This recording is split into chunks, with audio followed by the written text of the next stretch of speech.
Praise లాడండి. వాక్యం చెప్పుకున్నాము. కీర్తన గ్రంథం 32వ అధ్యాయము. కీర్తన గ్రంథం 32వ అధ్యాయము 7 వచనం, 7, 8, 9 వచనాలు చదవండి. నా దాగుచోటు నీవే, శ్రమలో నుండి నీవు నన్ను రక్షించదవు. విమోచన గానములతో నీవు నన్ను ఆవరించెదవు. నీకు ఉపదేశము చేసేదను, నీవు నడవవలసిన మార్గమును నీకు బోధించేదను. నీ మీద దృష్టి ఉంచి నీకు ఆలోచన చెప్పేదను. బుద్ధి జ్ఞానములు లేని గుర్రముల వలెనైనను కంచెల గాడిద వలెనైనను మీరు ఉండకుడి. అవి మీ దగ్గరకు తేబడినట్లు వాటి నోరు వారితోనూ కళ్ళెముతోనూ బిగింపవలెను. భక్తిహీనులకు అనేక వేదనలు కలుగుచున్నవి. యెహోవా యందు నమ్మిక ఉంచు వారిని కృప ఆవరించి ఉన్నది. నీతిమంతులారా యెహోవాను బట్టి సంతోషించుడి, ఉల్లసించుడి. యథార్థ హృదయులారా మీరందరూ ఆనందగానం చేయుడి. చిన్న వాక్య దేవుని యొక్క ప్రార్థన చేసుకుందాం. వాక్యాన్ని బట్టి ప్రార్థన చేసుకుందాం. పరిశుద్ధమైన తండ్రి, ప్రేమ కలిగిన దేవా, నీకు వందనాలు, స్తుతులు, స్తోత్రాలు ప్రభా. వాక్యం చెప్పుకొని చున్నగా ప్రభా మీరే మాకు ఉండండి ప్రభా. వాక్యాలు ఎలా వివరించాలో, ఎలా మాట్లాడాలో, ఎలా ప్రభానైనా నీ వాక్యం తెలియదు ప్రభా. మీరే నాకు సహాయం చేయండి నాయన. ఎలా ప్రభానైనా తండ్రి వాక్యాన్ని ప్రభానైనా చదివి ప్రభా ఎలా వివరించాలో నాకు తెలియచేయండి, నేర్పించండి, కృప చూపించండి ప్రభా. సహాయం చేయండి ప్రభా. అద్భుత ఆశ్చర్యకార్యాలు జరిగించేవాడా, స్తోత్రాలు కూడా నీకు వందనాలు చెల్లించుకున్నానయ్యా. సత్యస్వరూపి నిరంతర స్తోత్రాలు కూడా ఇప్పటి వరకు మాకు తోడుగా ఉండి అన్ని విషయాల్లో మీరు సహాయం చేసిన దేవానికి స్తోత్రాలు. నీ వాక్యాన్ని ప్రభా తండ్రి నాయన బోధించుండగా నన్ను నోరుని బోరుగా వాడుకోండి, నన్ను నీ సిలువ సట్నం వరకు పరుచుకోండి. యూట్యూబ్లో వాక్యం వింటున్న బిడ్డలందరినీ కూడా ప్రభు మీరు జ్ఞాపకం చేసుకోమని, ప్రతి ఒక్కరికి తోడుగా ఉండి ప్రభా ప్రతి ఒక్కరి అవసరత తీర్చమని ప్రభు. ఎవరైతే ఆసక్తితో నీ వాక్యాన్ని వింటున్నారో, ఎవరైతే ఆసక్తితో వాక్యాన్ని చూస్తున్నారో ప్రభా మీరే తండ్రి వారికి సహాయం చేసినైనా వారి అక్కర్లు తీర్చి, వారి బలహీనలైతే ప్రభా బలహీనతలు తీసివేసి ప్రభా ఎవరైతే అవస్థలు ఉన్నారో వారి అవస్థలు తీర్చి ప్రభా మీ నామానికి మేము తెచ్చుకున్నాడుచున్నానయ్యా. నీ కృప నీ కాపులు మెండుగా దయచేసి ప్రభా మీ నామానికి మేము తెచ్చుకొని తండ్రి అన్ని విషయాల్లో మీరు సహాయం చేసి దేవుడు ప్రభా.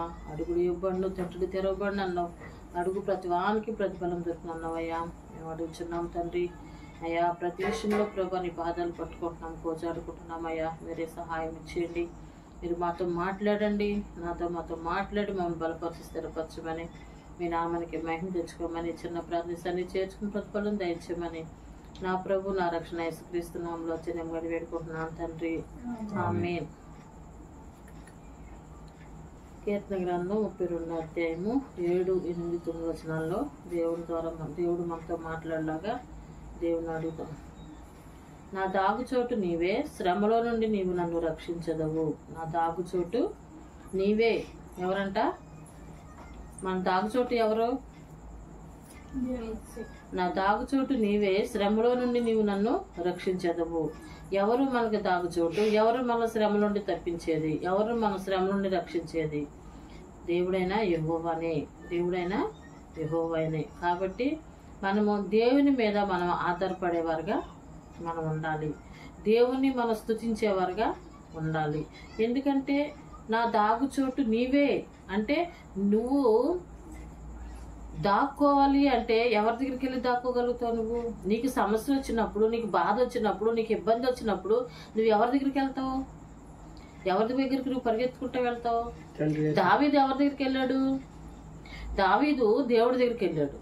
ప్రభా నాకు ఇబ్బంది వచ్చింది, నాకు సమస్యలు వచ్చినాయి, నాకు ఇరుగులు వచ్చినాయి, నేను నీ పాదాల దగ్గరికి వచ్చాను ప్రభా, నీ పాదాల దగ్గరికి వచ్చి నేను గోజాడుకుంటున్నానయ్యా. నాకు ఈ సమస్య ఉంది, నాకు సహాయం చేయి, నాకు ఈ బాధ ఉంది, నాకు సహాయం చేయి అని దేవుడి దగ్గరికి వెళ్ళి పరిగెత్తుకుంటా దేవుడి దగ్గరికి వెళ్ళి ఆయన సన్నిధిలో మోకరించి ప్రార్థన చేశాడంట. ఆయన సన్నిధిలో మోకాలు దండేసి ప్రార్థన చేసాడంట. అప్పుడు ఆయన ఏమంటున్నాడంటే నా దాగుచోటు నీవే అంటున్నాడు దావీదు. నా దాగుచోటు నీవే, శ్రమలో నుండి నువ్వు నన్ను రక్షించదవు. ఎవరు రక్షిస్తారని చెప్తున్నాడు? దేవుడే రక్షిస్తాడని చెప్తున్నాడు. నీవే నన్ను రక్షించేవాడు, నీవే శ్రమ నుండి తప్పించేవాడివి నీవే అని అడుగుతున్నాడు దేవుణ్ణి. అయితే విమోచన గానములతో నీవు నన్ను ఆవరించదవు అంటే, విమోచన గానములతో ఆవరించదవు అంటే ఆయన ఆయన గానములు చేస్తున్నాడు. ఆయన గానము చేస్తూ స్తుతి యాగము చేస్తూ ఆయన స్తుతిస్తున్నాడు అన్నమాట. అంటే గానం చేయటం అంటే పాటలు పాడుతున్నాడు,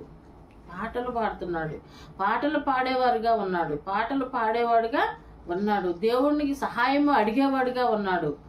అంటే ఆయన విమోచన గానంతో, విమోచన అంటే ఆయన విమోచించాడు, ఆయన విడిపించాడు. ఆయన గానములతో నీవు నన్ను ఆవరించదు అంటున్నాడు. నన్ను విడిపించి గానములతో నన్ను ఆవరించేవు అన్నాడంటే ఆయన స్తుతించటానికి, ఆయన్ని గణపరచటానికి, ఆయన పాటలు పాడటానికి ఆయన ఇచ్చాడు అవకాశాన్ని, ఆయనకి దావీదుకి ఇచ్చాడు అని చెప్తున్నాడు. దావీదు దేవుడి దగ్గర మేలు పొందుకున్నాను అని చెప్తున్నాడు. ఎందుకంటే ఆయన ఆవరించాడంట, గానములతో ఆవరించాడంట. గానంలో నీవు నన్ను ఆవరించను అంటే దేవుడే ఆవరించేసాడు ఆయన్ని. దేవుడే ఆవరించినప్పుడు ఆయనకి ఎలా ఉంటుంది? సంతోషము, సమాధానము, దీర్ఘశాంతము, దయాళత్వము, మంచితనము, విశ్వాసము, ఆశ నిగ్రహము అన్నీ కలిసిపోయి గానాలు చేస్తాడనంట, పాటలు పాడతాడు. మనకు ఏదైనా సంతోషం కలిగినప్పుడు మన నోటికి ఏమొస్తాయి? పాటలు వస్తాయి. అలాగే దేవుడు ఆవరించాడంట దావీదుని. దేవుడు అలా ఆవరించటానికి మరి దావీదు చేసిన ప్రార్థనే, దావీదు ఉంచిన విశ్వాసమే, దేవుడు ఆవరించటానికి దావీదుకున్న ప్రేమే. ఆయన మీద ఎంత ప్రేమ ఉంటే దేవుణ్ణి ఆయన ఆకర్షించాడు, ఆనుకున్నాడు, ఆయన మీద ఆధారపడ్డాడు. దేవుడి మీద ఎంత ప్రేమ ఉంటే, ఆ ప్రేమ ఉంది కాబట్టి దేవుడు ఆయన ఆవరించాడంట. గానముతో ఆయన్ని విమోచన గానంతో నీవు నన్ను ఆవరించావు అని చెప్తున్నాడు. నీకు ఉపదేశము చేసేదను, నీవు నడవలసిన మార్గము నీకు బోధించేదను అంటున్నాడు. ఆయన ఉపదేశము చేస్తాడంట, నువ్వు నడవలసిన మార్గము ఆయనకి తెలియపరుస్తాడంట. నువ్వు నడవలసిన మార్గము ఆయనకు తెలియపరుస్తాడు అంటే నువ్వు ఆయన తట్టు తిరిగినప్పుడు నీకు ఆలోచన చెప్తానంటున్నాడు. నువ్వు ఆయన తట్టు తిరిగినప్పుడు నీకు ఉపదేశం చేస్తానంటున్నాడు. నువ్వు ఆయన తట్టు తిరిగినప్పుడు నీకు బుద్ధి జ్ఞానం ఇస్తానంటున్నాడు. అందుకే ఇక్కడ నీకు ఉపదేశము చేసేదను, నీవు నడవలసిన మార్గమును నీకు బోధించేదని అంటున్నాడు. నువ్వు ఎటు వెళ్ళాలో నీకు నేర్పుతానంటున్నాడు, బోధిస్తానంటున్నాడు, చెప్తానంటున్నాడు. నీ ఉపదేశాన్ని చెప్తానన్నాడు. నీ మీద దృష్టి ఉంచి నీకు ఆలోచన చెప్పేదను అంటున్నాడు. ఏమంటున్నాడు? నీ మీద దృష్టి ఉంచి నీకు ఆలోచన చెప్తానండి. ఎవరైతే దేవుని నమ్ముకుని, ఎవరైతే ప్రభా నేను నిన్ను నమ్ముకుని బ్రతుకుచున్నానయ్యా, నీ ఆధారపడ్డానయ్యా, నీవే నాకు సహాయం చేసే దేవుడు అని ఎవరైతే ప్రార్థన చేస్తారో, ఎవరైతే ఆయన మీద ఆనుకుంటారో, ఎవరైతే దేవుణ్ణి వేడుకుంటారో అప్పుడు ఏమంటున్నాడంటే నీ మీద దృష్టి ఉంచి నీకు ఆలోచన చెప్తాను అంటున్నాడు. అంత ఆలోచన చెప్పే దేవుడు మనకుండగా మనకి దిగులేలా, మనకు భయమేలా? మనకి భక్తి రావాలి. దేవునికి మాటలు మనం చదువుతుంటే మనకి విశ్వాసం పెరగాలి. అవిశ్వాసులుగా ఉండొద్దు అంటున్నాడు దేవుడు, విశ్వాసిగా ఉండమంటాడు. అందుకే దావీదు విశ్వాసముగా ఉన్నాడు కాబట్టి మేలు పొందుకోగలుగుతున్నాడు దేవుడి దగ్గర నుండి. ఆయన ఆలోచన చెప్తున్నాడు, ఆయన దృష్టి ఆయన మీద నిలుపుతున్నాడు. నీ మీద నా మీద కూడా నిలపాలంటే మనం కూడా విశ్వాసం కలిగి జీవించాలి. ఆయన దృష్టి మన మీదకి రావాలంటే మనం విశ్వాసం కలిగి జీవించాలి. విశ్వాసం లేకుండా ఇష్టడైనట అసాధ్యం అంటున్నాడు. విశ్వాసం లేకుండా ఇష్టడై ఉండకూడదు, అసాధ్యం అంటున్నాడు. అందుకే విశ్వాసం కలిగి ఉండాలి. నీ మీద దృష్టి నుంచి నీకు ఆలోచన చెప్పేదను, బుద్ధి జ్ఞానం లేని గుర్రములనైనాను కంచర గాడిద వలనైనా మీరు ఉండకూడదు అంటున్నాడు. చూసావా దేంతో పోల్చాడు దేవుడు? బుద్ధి జ్ఞానం లేని గుర్రముల వలె. అంటే బుద్ధి ఉండదంట, జ్ఞానం ఉండదంట. గుర్రాలకి బుద్ధి జ్ఞానం రెండు. మనమేమనాలి? ప్రభా నాకు నేను బుద్ధిహీనుడుగా ఉన్నానయ్యా. ఒకవేళ మనం దేవుని యొక్క మేలు మనం పొందుకోలేకపోతే, ఏమైనా మనలో కష్టాలు వస్తే, ఏమైనా బాధలు వస్తే మనం ఏం చేయాలి? ప్రార్థన చేయాలి. బుద్ధి కలిగి ఉండాలి, జ్ఞానం కలిగి ఉండాలి, వివేకము కలిగి ఉండాలి, మెలకు కలిగి ఉండాలి. ప్రభా నాకు ఈ బాధ వచ్చింది, ఈ కష్టం వచ్చిందని దేవుడి దగ్గర చెప్పుకునేవారుగా ఉండాలి, దేవుని మేలు పొందుకునేవారుగా ఉండాలి. అందుకే ఇక్కడ ఏమంటున్నంటే బుద్ధి జ్ఞానం లేని గుర్రం వల్లే ఉండొద్దు అంటున్నాడు. నీకు కష్టం వచ్చినప్పుడు నువ్వు దేవుడిని అడుగు, నీకు కష్టం వచ్చినప్పుడు, నీ బాధ వచ్చినప్పుడు దేవుడి దగ్గరికి రా. నేను నీకు చేయలేనయ్యా, నేను నీ బాధ నేను తీర్చలేనైనా అని చెప్పడైనా ఆయన మనం వెళ్తమే మన బాధలు తీర్చే దేవుడు. ఆయన మనం అడగటమే ఆలస్యం. నువ్వు అడగకే మేలు పొందుకోలేకపోతున్నావు అంటున్నాడు కదా. అడగకే మనం మేలు పొందుకోలేకపోతున్నాం కాబట్టి మనం అడిగి మేలు పొందుకునే వరకు ఉండాలి.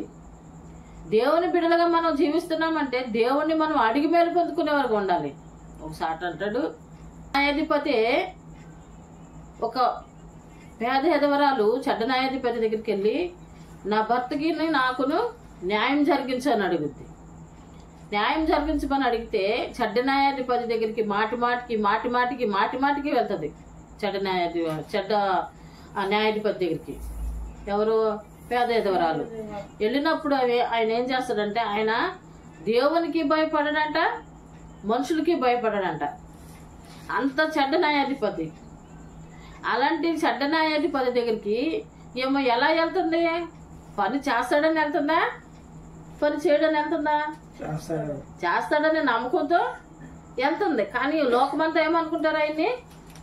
ఆయన చెడ్డ న్యాయాధిపతి అమ్మా, ఆయన పనులు చేయడమ్మా, డబ్బు అయితే తీసుకుంటాడు కానీ అందరి దగ్గర డబ్బులు అయితే దొబ్బుతాడు కానీ మనకే పనులు చేయడమ్మా, ఆయన చెడ్డ న్యాయాధిపతి అమ్మా, ఆయన దగ్గరికి ఎందుకు వెళ్తామని లోకంలో ఉన్న మనుషులు ఎంతో మంది అని ఉంటారు, ఆమెతో చెప్పుంటారు సపోజ్. అయినా సరే ఏమేం చేసింది? నమ్మకంతో వెళ్ళింది.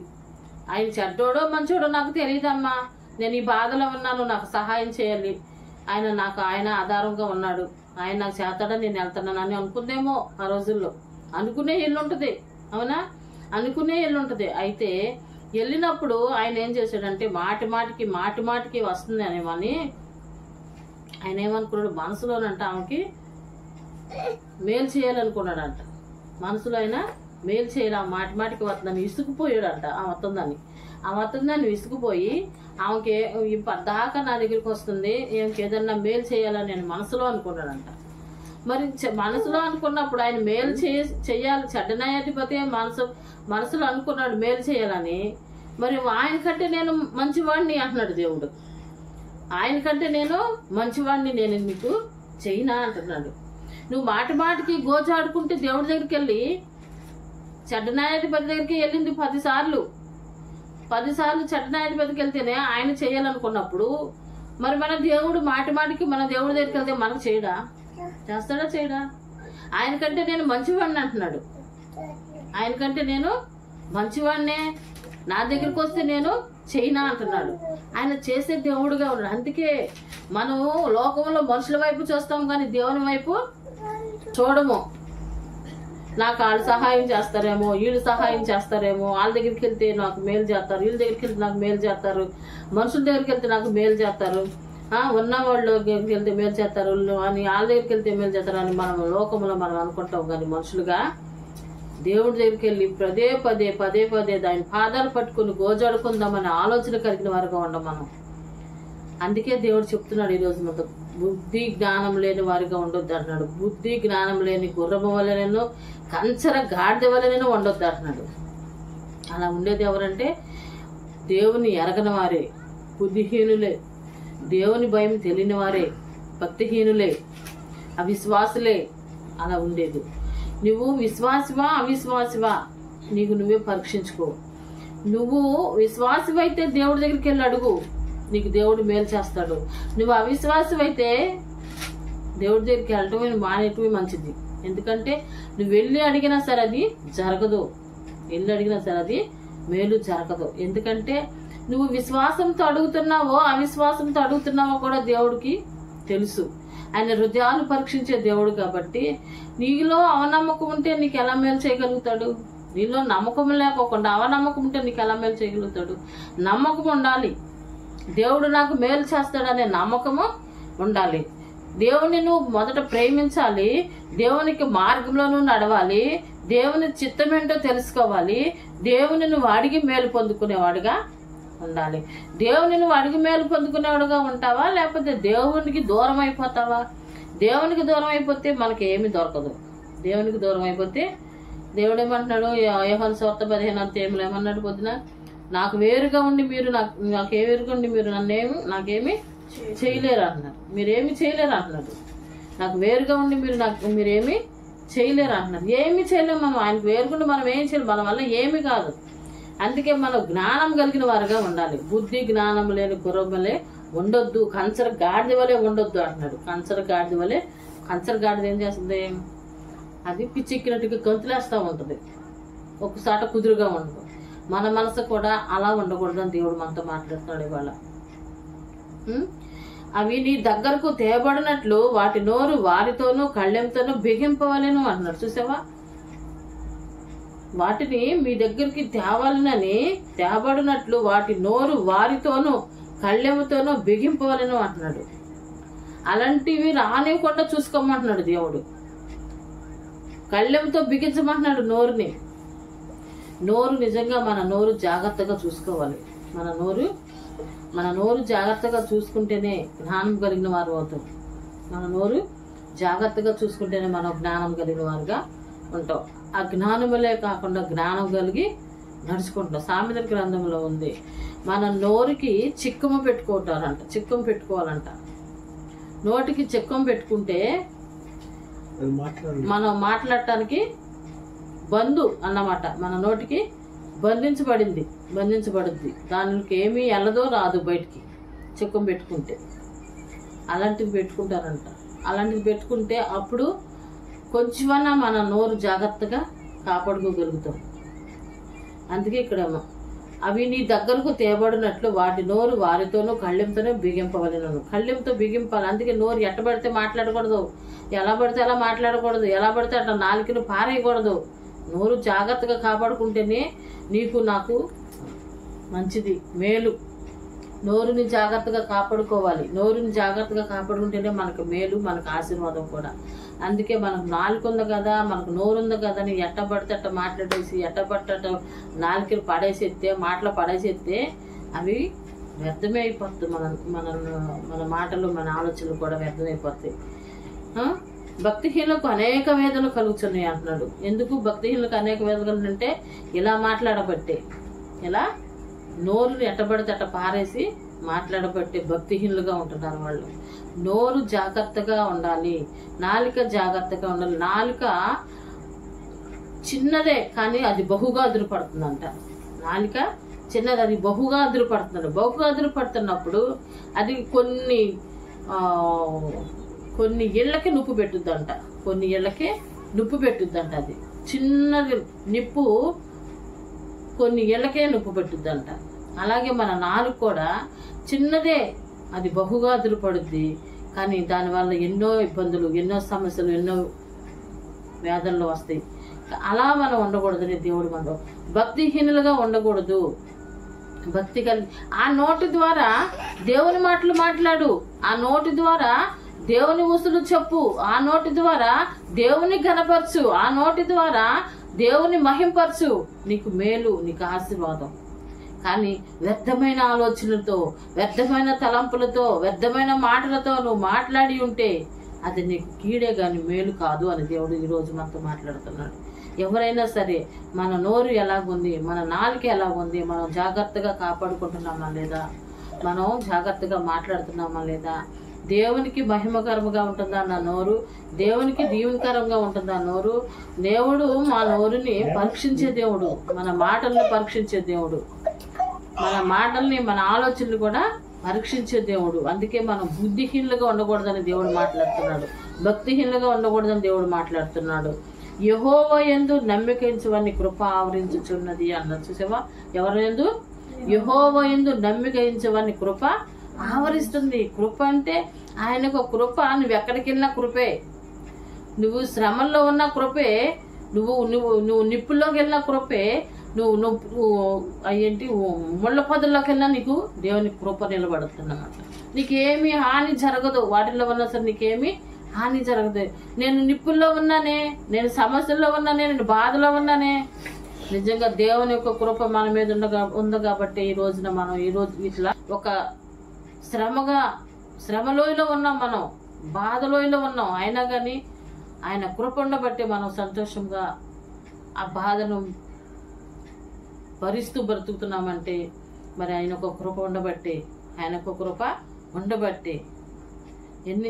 అదే లోకస్తులైతే మనకు వచ్చిన శ్రమకి కుళ్ళిపోయి మెంటల్గా అయిపోతారు జనాలు. కానీ దేవుని యొక్క కృప మనతో ఉండబట్టి, దేవుని యొక్క కాపుదల మనతో ఉండబట్టి, దేవుని యొక్క దయ మనతో ఉండబట్టి ఈ రోజున మనం ఇలా బ్రతకగలుగుతున్నాం. ఈ రోజున మనం ఇలా బ్రతకగలుగుతున్నాం అంటే దేవుని యొక్క కృపే. అందుకే దేవుని యందు భయభక్తులు కలిగి ఉండేవారిలాగా ఉండాలి, కానీ దేవుని యందు నువ్వు విశ్వాసం కలిగి జీవించేవాడుగా ఉండాలి. కానీ ఎలా పడితే అలాగా గుర్రము వలేను కంచర్ గాడిద వలేను మీరు ఉండకూడదని రాత్రికాల సమయంలో దేవుడు మనతో మాట్లాడుతున్నాడు.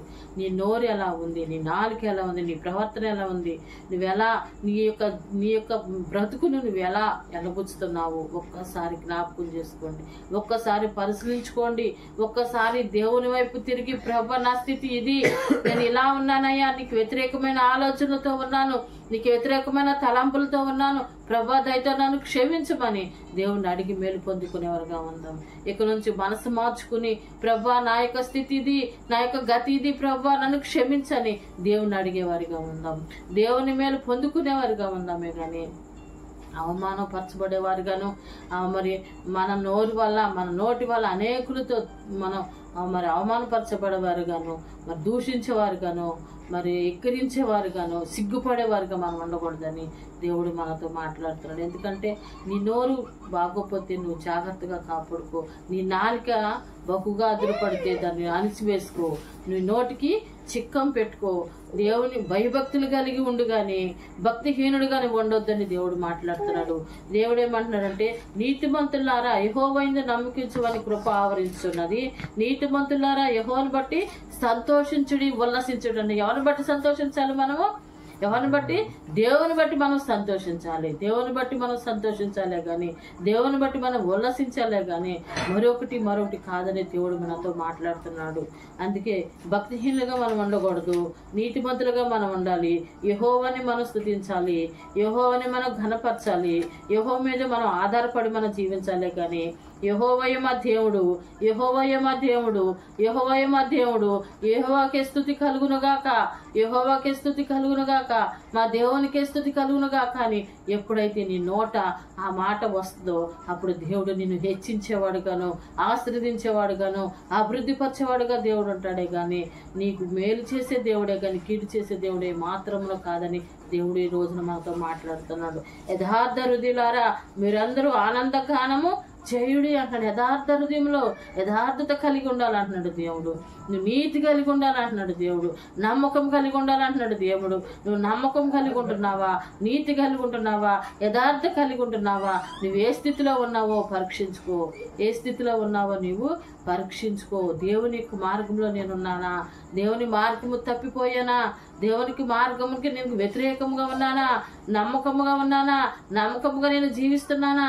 దేవుని మేళ్ళు పొందుకోలేకపోతున్నానా? దేవుని మేళ్ళు నేను పొందుకుంటున్నానా? గ్రహించుకునేవారుగా మనం ఉండాలి. నమ్మకము కలిగి మనం ఉండాలి. యథార్థత కలిగి ఉండాలి. నీతి కలిగి ఉండాలి. దేవుడు అదే అంటున్నాడు, యెహోవాయందు భయభక్తులు గల వారికి ఏ మేలు చేయక నేను మానను అంటున్నాడు. ఏ మేలు చేయక నేను మానను అంటున్నాడు. ఏ మేలు చేయకుండా మానడైనా నీ నీతిని బట్టే, నీ యథార్థను బట్టే, నీ ప్రవర్తన బట్టే దేవుడు మేలు చేసేవాడుగా ఉన్నాడు. నువ్వు నీతిమంతుడివైతే, నువ్వు యథార్థవంతుడివైతే, నువ్వు న్యాయమంతుడివైతే నీ దేవుడు నీకు సహాయం చేసే దేవుడుగా ఉన్నాడు. అందుకే దేవుడు అంటున్నాడు, నువ్వు యెహోవా కృప ఆవరించేవాడుగా, యెహోవా కృప నీ మీద ఆవరించబడుద్ది. ఆయన కృప ఆవరించబడుద్ది.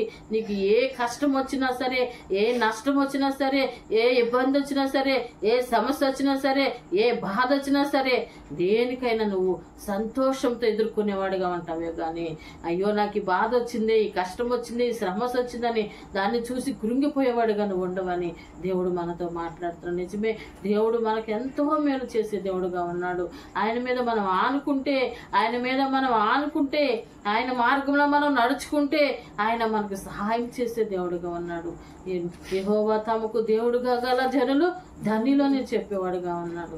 మనం దేవుని బిడ్డలుగా, దేవుని సొత్తుగా, దేవుని మార్గంలో నడిచేవారుగా ఉండేవారుగా మనము ఉంటామని చెప్తున్నాడు. ఇక్కడ ఏమంటున్నాడంటే 33వ అధ్యాయం, కీర్తన 33వ అధ్యాయం 12వ వచనంలో, యెహోవా తమకు దేవుడుగా గల జనులు ధనిలు, ఆయన తన స్వాస్థ్యంగా ఏర్పరచుకున్న జనులు ధనిలు. స్వాస్థ్యంగా ఏర్పరచుకుంటున్నాడయ్యా నిన్ను నన్ను, స్వాస్థ్యంగా ఎల్లప్పుడూ ఆయనతో ఉండేటట్టుగా చేసుకుంటున్నాడయ్యా. నిత్యము ఆయనలో మనం జీవించే వరకు ఉండేటట్టు చేసుకుంటున్నాడు. దేవుడు కాగల జనులు ధనులు. నిజమే, ఆయన యొక్క జనులుగా, ఆయన యొక్క బిడ్డలుగా, ఆయన యొక్క సొత్తుగా మనం ఉంటే మనకి ఎంత దీవెన, ఎంత ఆశీర్వాదమో ఒక్కసారి ఆలోచించండి. భక్తిహీనంగా ఉండటం వల్ల మనకు వచ్చేది నష్టమే కానీ శాపమే కానీ ఆశీర్వాదం లేదని దేవుడు మనతో మాట్లాడుతున్నాడు. అయ్యా, నీవు మాకు కావాలి ప్రభా, నీవు మాకు కావాలి ప్రభా, నీ కృప మాకు కావాలి ప్రభా, నీ యథార్థత మాకు కావాలి ప్రభా, మీ నీతి మాకు కావాలి ప్రభా, నీ ఆశీర్వాదాలు మాకు కావాలి ప్రభా, నీ మార్గంలో మేము నడుచుకుంటామయ్యా, నీ శక్తిని మేము పొందుకుంటాం ప్రభా, మా నోరుని కాపాడుకుంటాం, మా నాలుకని కాపాడుకుంటాం, మా నోటికి చిక్కం పెట్టుకుంటామయ్యా అని నువ్వు అడిగితే దేవుడు నీకు సహాయం చేసే దేవుడు ఉంటాడు. అయ్యా, ఇదిగో కలబొల్లి మాటలు మాట్లాడితే అది ఆశీర్వాదం అనుకుంటున్నామేమో. నీకు వచ్చిన మాటలు మాట్లాడేస్తే ఆశీర్వాదం కాదు. దేవునికి మార్గంలో నడుచుకుంటేనే నీకు ఆశీర్వాదం అని దేవుడు మాట్లాడుతున్నాడు. దేవుని యొక్క ఆశీర్వాదాలను పొందుకుంటేనే, దేవునికి దేవులను పొందుకుంటేనే, దేవుని మార్గంలో నడుచుకుంటేనే దేవుడు నిన్ను హెచ్చించేవాడుగా ఉన్నాడు కానీ నిన్ను తలగా ఉంచేవాడుగా ఉన్నాడు కానీ తాకుగా ఉంచడానికి దేవుడు మనతో మాట్లాడుతున్నాడు.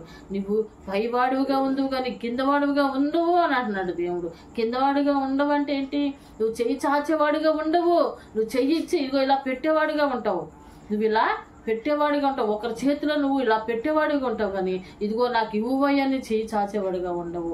నువ్వు ఎప్పుడు కూడా నువ్వు పైవాడిగా ఉంటావు కానీ కిందవాడిగా ఉండవని దేవుడు మనతో మాట్లాడుతున్నాడు ఈరోజు.